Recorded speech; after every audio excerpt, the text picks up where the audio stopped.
Welcome to Grandma's kitchen. இன்னைக்கு நம்ம பார்க்க போகிறது சொரக்காயில் ஒரு தோசைங்க.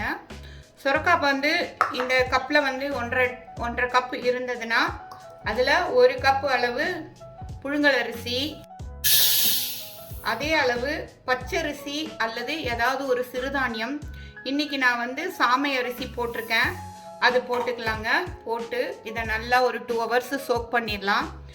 சோக் பண்ணிவிட்டு அதுக்கப்புறம் இந்த கட் பண்ணி வச்சிருக்கிற சொரக்காய், சிகப்பு மிளகாய் எல்லாம் போட்டு மிக்சியில் நைஸாக அரைச்சிடலாங்க. மாவு நல்லா கரைச்சாச்சு. கல் சுட்டுருச்சுங்க. இப்போ இதில் நம்ம ரவா தோசை ஊற்றுவோம் இல்லைங்களா, அந்த டைப்பில் ஊற்றலாம். சூப்பராக ஹோல்ஸோட ஃபஸ்ட் கிளாஸாக வருங்க.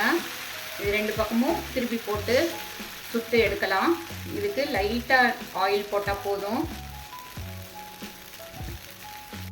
பாருங்க, சூப்பராக வந்துருச்சு. ஈஸியாக திருப்பிடலாம். சைடில் ஓரத்துல எல்லாம் நல்லா தூக்கிட்டே வந்துருச்சு. சூப்பரான ஒரு சுவையான சொரக்காய் தோசை நம்ம இன்னைக்கு பார்க்குறோங்க.